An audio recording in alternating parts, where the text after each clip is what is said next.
읽은 이 성경 구절에 보시면은 이 짧은 구절 한 구절에 주라고 하는 단어가 무려 3번이나 반복되고 있습니다.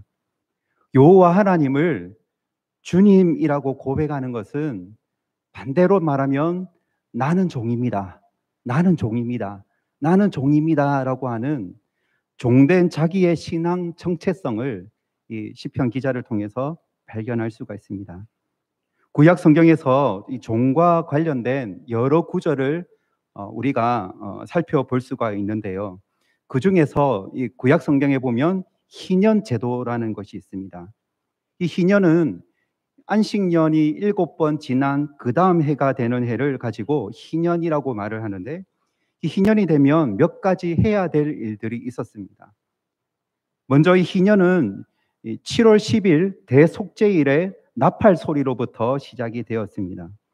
레위기 25장 9절 말씀에 보시면 일곱째 달 열흘 나는 속죄일이니 너는 뿔나팔 소리를 내되 전국에서 뿔나팔을 크게 불지며 라고 말씀하고 있습니다.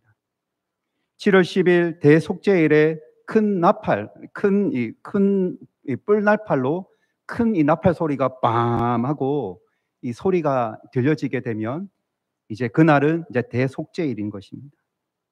대속죄일에 이스라엘의 모든 백성들이 하나님 앞에 회개하고 또 하나님께서 주시는 죄 용서의 은혜가 선포되는 날이 바로 희년이라는 것입니다. 희년이 되면 반드시 실천해야 될 것이 몇 가지 있었습니다. 희년이 되면 파종해서도 안 되고, 그리고 저절로 난 것은 추수하지도 말아야 했습니다. 그리고 빚진 자들은 그 빚이 탕감을 받게 되었고, 그리고 땅은 다시 원래 주인에게로 돌아가게 되었습니다. 희년에 지켜야 될 여러 가지 사항들이 있는데, 그 중에서 가장 중요한 한 가지가 무엇이냐면 바로 희년이 되면 모든 종들이 해방되어서 자유인이 되는 것입니다. 그렇다면 이 종들이 이 자유자가 되는 이 날을 얼마나 사모하고 기다렸는지 우리는 대충 상상을 해도 아주 기다리고 기다리는 날이 될 것이다라고 우리는 생각해 볼 수 있습니다. 희년의 나팔이 빰 하고 소리가 내면 나도 이제 드디어 자유인이구나. 내가 그토록 기다리고 기다렸던 그 날이 바로 오늘로 다가왔구나라고 하면서 그동안 자기가 마음을 다했던 주인에게 인사를 합니다. 안녕히 계십시오. 저는 이제 자유인입니다. 저는 고향으로, 저는 우리 집으로, 우리 가족에게로 돌아갑니다. 빠이빠이 하면서 돌아가겠죠. 돌아가면서 나에게 이렇게 이 희년일을 허락해 주신 하나님의 은혜에 대해서 감사하며 감격하며 룰루랄라 신나게 자기의 집으로 이 자유인이 된 사람들이 돌아갈 것입니다. 아마 대부분의 이 자유인들이, 종에서 해방된 사람들이 그렇게 돌아갔을 것입니다. 그런데 그 중에 개중에 어떤 사람은 분명히 이 뿔나팔의 소리를 분명히 들었는데도 불구하고 기쁘지 아니한 종들이 있었을 것입니다. 자, 이제 희년이 되면 그 집에 있는 주인이 뭐라고 얘기하겠습니까? 자, 뿔나팔 소리를 들었지.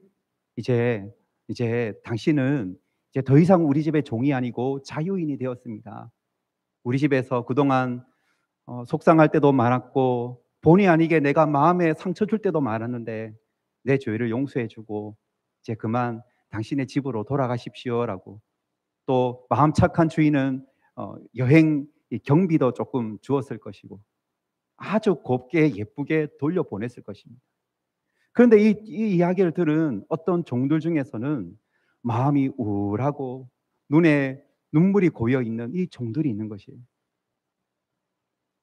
기년이 되었으니 집으로 돌아가는데도 고개를 절레절레 하면서 가만히 울면서 앉아 있는 것입니다. 왜 그러십니까? 희년인 기쁜 날인데, 희년은 즐거운 날인데, 행복한 날인데 왜 울고 있습니까? 라고 물었더니 그 종이 이렇게 이야기를 하는 겁니다. 주인님, 저는 집에 돌아가지 않겠습니다. 저는 이 집에 계속 종으로 남고 싶습니다. 라고 이야기를 하는 거예요. 그래서 주인이 아닙니다, 아닙니다. 이제 더 이상 당신은 우리 집의 종이 아니고 자유인이니까 이 이 규례에 의거해서 당신은 이제 돌아가야 합니다. 더 이상 우리 집에 종으로 있을 필요가 없습니다. 오늘은 기쁜 날이 아닙니까? 라고 이야기를 해주는데, 이 이야기를 들은 종이 이런 이야기를 하는 겁니다. 주인님, 자유인이 되어서 우리 집으로 돌아가는 것이 기쁨이라고요? 저는 그렇게 생각하지 않습니다. 저에게 있어서 기쁨은 주인님 당신을 사랑하고 주인님 당신을 위해서 섬기고 사는 것이 저에게 기쁨입니다. 다른 종들은 주인님이 어렵고 힘든 일을 시킬 때 짜증도 부리고 요령도 피우면서 대충대충 일할 때도 있을지도 모르겠지만, 저는 주인님 당신이 저에게 명령하시는 모든 일은 기쁘고 감사한 마음으로 최선을 다해서 저는 주인님을 위해서 최선을 다했습니다. 때로는 실수할 때도 있었고, 때로는 주인님 마음에 일하는 게 별로 마음에 원치 않을 때도 있었겠지만, 마음에 들지 않았을 때도 있었겠지만, 저는 그럼에도 불구하고 주인님을 섬기고 사는 것이, 이 집에서 당신을 섬기는 것이 저에게 행복이요 기쁨이었습니다. 근데 저를 이 집에서 나가라니요. 이것은 저에게 있어서 기쁨을 빼앗아간 것에 불과합니다. 제발 주인님, 저를 이 집에서 나가라고 말하지 말아 주십시오. 주인이 저보고 자유인이 되었으니 나가라고 하는 그 말을 취소해 주십시오. 제발 이 집에 남게 해 주십시오라고 사정사정하는 것입니다. 여러분, 이 종이 왜 희년이 선포되었는데도 불구하고 자기 집으로 돌아가지 않고 주인을 섬기겠다라고 말을 하는 이유가 무엇일까요? 귀에 나팔 소리가 들리지 않아서 그랬을까요? 그렇지 않습니다. 그 이유는 바로 그토록 자기의 주인을 온 마음과 정성을 다해 사랑했기 때문입니다. 자, 이런 종을 두고 이 주인은 어떤 행동을 했는지 아십니까? 출애굽기 21장 6절 말씀해 보시면, 상전이 주인이죠. 그를 데리고 재판장에게로 갈 것이요, 또 그를 문이나 문설주 앞으로 데리고 가서 그것에다가 송곳으로 그 귀를 뚫을 것이라. 그는 종신토록 그 상전을 섬기리라 라고 말씀하고 있습니다. 무슨 말씀입니까? 나는 주인님 당신을 너무 사랑합니다. 나는 주인님을 섬기는 것이 나에게 행복이요 기쁨입니다 라고 끝까지 남겠다라고 원하는 그런 종에게 주인이 송곳으로 귀를 뚫어주는 것입니다. 송곳으로 귀를 뚫어주면 새살이 금방 돋아날까요? 돋아나지 않습니다. 귀가 뚫린 종은 이 집에 영원히, 이 21장 6절 말씀에 아까 말씀을 우리가 읽었지요. 종신토록 그 상전을 섬기리라. 영원토록 이 종으로 남는 것입니다. 자, 그렇다면 이 주인의 마음에 이 종이 어떤 모습으로 보일까요? 신부는 분명히 종입니다.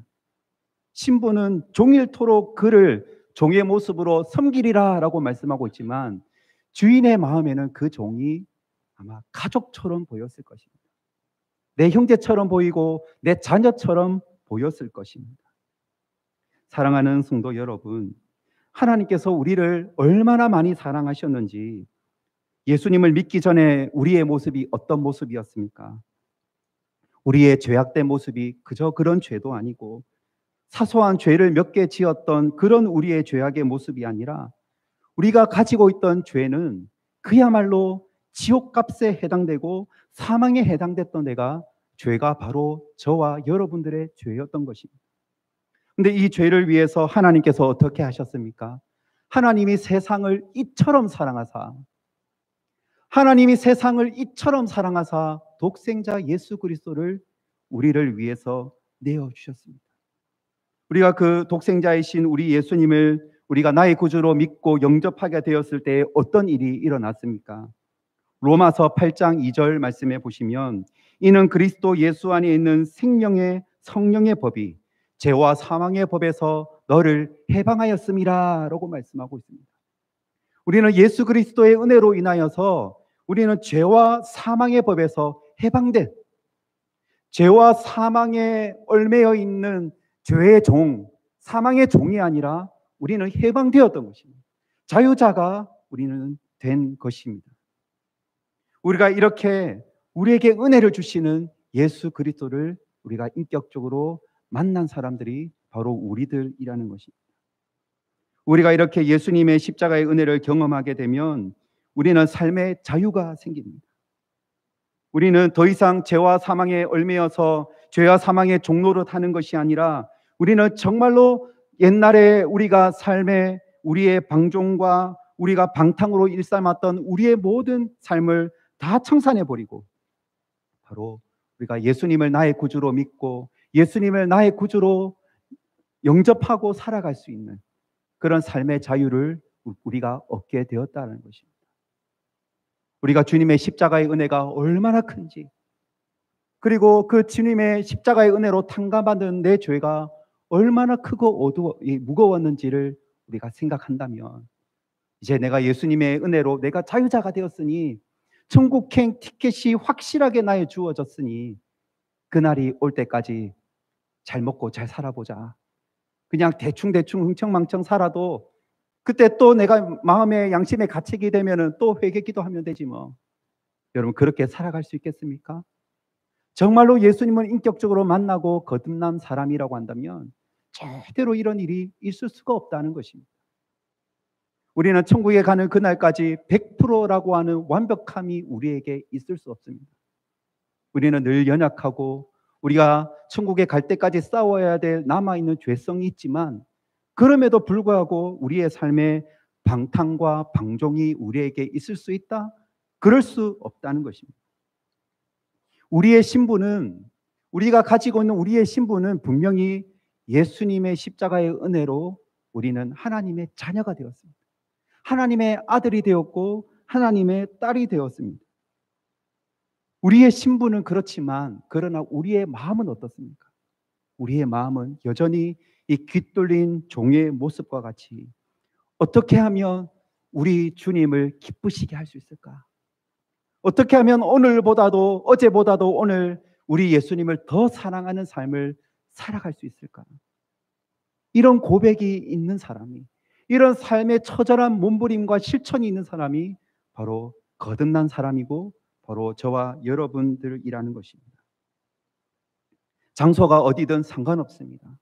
교회뿐만 아니라 우리의 가정이나 회사나 어떤 모임 그 누구를 만나든지 항상 우리의 모습은 깃들린 종의 모습과 같이 이 장소에 이 시간에 이 선택을 하는 순간에 어떻게 하면 우리 주님이신 예수님이 더 나를 통해서 기뻐하실까?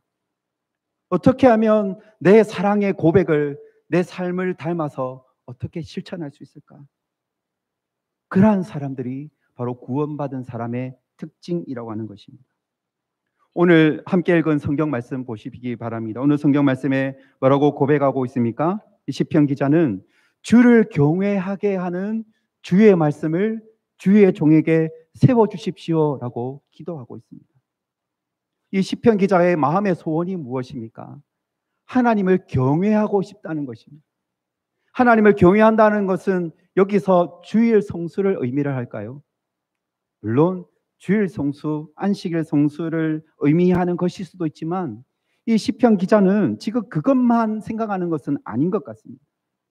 주일 성수뿐만 아니라 자기의 삶 전체를 통해서 내가 생각하고 있는 것, 내 마음에 품는 것, 내가 살아가고 있는 모든 삶의 전체를 통하여서 어떻게 하면 우리 하나님을 영화롭게 할까?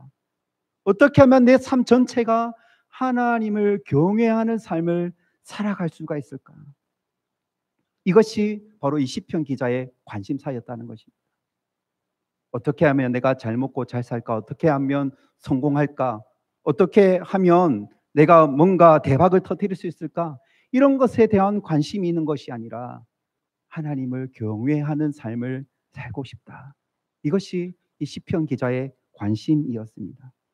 그런데 이 하나님을 경외하는 삶을 살아갈 수 있는 삶의 비결을 어디서 지금 찾았습니까? 오늘 말씀 후반절에 보시면 말씀이라는 것입니다. 주의 말씀을 종에게 세워주십시오. 하나님의 말씀이 내 심령 안에, 내 생각에, 내 삶에 가득하게 채워져 있으면 나는 그때야 하나님을 경외하는 삶, 하나님을 영원롭게 하는 삶, 하나님을 기쁘시게 하는 삶, 하나님을 더욱더 사랑을 드릴 수 있는 삶을 살아갈 수가 있습니다라고 하는 것을 바로 말씀 충만을 통해서 그 비결을 찾았다라는 것입니다. 그래서 하나님의 말씀의 은혜를 너무나 많이 사모한 나머지 이 짧은 한 구절에 주여 주여 주여라고 무려 3번이나 반복하면서 하나님의 말씀의 은혜를 나에게 가득 채워 주십시오. 그냥 오늘 하나님의 말씀의 은혜 한번 받아볼까? 황 목사님 우리 교회 오신 지 얼마 되지 않았는데 설교 말씀의 은혜 한번 받아볼까? 이런 관심이 아니라 하나님의 말씀을 그냥 내 안에 가득 꽉꽉 하나님의 말씀으로 내 모든 삶을 장악시켜 주십시오. 하나님의 말씀으로 내 모든 것을 완전히 주관하여 주십시오라고 하는 그러한 고백이, 그러한 소원이 지금 시편 기자에게 있는 것입니다. 사랑하는 여러분, 우리는 살아가면서 여러 가지 정보를 얻고 살아갑니다. 어떤 정보는 가짜 정보가 있고요. 어떤 정보는 사실인데 그냥 그래? 그렇지 라고 대충 넘어가는 사실인 정보가 있고요. 그리고 어떤 정보는 그 사람의 생각과 마음과 행동을 실천하게 만드는 그런 정보도 있다는 것입니다. 예를 들어서 여러분이 이제 오늘 예배를 드리고 이제 예배당을 나갔는데 예배당에 여러분 지인을 만난 거예요. 이 지인이 장바구니를 아주 무겁게 들고 있으면서 이런 말을 하는 겁니다. 내가 있잖아, 쌀을 샀는데 이 쌀이 10kg에 1,000원밖에 안 한대. 그런 마트가 어디 있어? 요즘 물가가 어떤데? 거짓말. 영수증을 보여주면서 진짜 쌀 10kg라니까요. 그리고 한우 소고기를 가득 들어 보여주면서 또 이야기를 하는 겁니다. 이거 거저 샀어요. 이거 정말 싸요. 이제 명절 되었는데 가족들끼리 시큰 배불리 먹일 수 있는 한우고기 얼른 가서 사세요. 거짓말. 진짜라니까요. 자, 이 대화를 듣고 예배당을 벗어나고 여러분 가정으로 집으로 돌아갑니다. 자, 그러면 우리에게 어떤 변화가 일어날까요? 우리의 마음이 확 이제 콩닥콩닥거리죠. 발걸음이 점점 빨라지면서 빨리 저 마트에 가야 되는데 내가 갔는데 고기 끊겼습니다. 쌀 끊겼습니다라고 하는 그런 말이 들리지 아니하도록 마음이 콩닥콩닥 조마조마하면서 빨리 내 발걸음이 그 마트로 향합니다. 그리고 머릿속으로는 어떤 상상을 하게 됩니까? 이번 명절에 한우고기 시큰 한번 먹어보자라고 하는 그런 생각과 마음이, 그리고 우리의 행동이, 지갑이 열리고요. 우리의 실천을 하게 만들고도 남을 만한, 즉각적으로 우리에게 삶의 실천을 가져다주는 그런 정보도 우리의 삶에 우리가 경험하게 된다는 것입니다. 요즘 불경기일수록 요즘 부동산이나 또 주식에 대해서 관심을 가지는 분들이 많이 있는데 어디에 투자하면, 어디에 돈을 넣으면 대박 터뜨린다더라. 이런 것에 관심을 가지는 분들도 역시 요즘 시대에 많이 우리가 볼 수가 있습니다. 그것뿐만 아니라 학생들은 유명한 학원, 유명한 선생님, 여러 가지 교재 참고서가 있는데 이게 제일 좋더라라고 하는 정보, 그런 정보가 들려지면 얼른 가서 그것을 사고야만 하는 그런 우리에게 다양한 정보, 유익한 정보, 우리가 꼭 실천했으면 하는 정보, 그리고 여러 가지 정보가 우리에게 있습니다. 여러분, 그런데 하나님의 말씀을 우리가 들었을 때에 여러분의 삶에 어떤 변화가 나타나던가요? 마치 쌀 10kg에 1,000원, 한우고기 거저 공짜 빨리 가져가세요.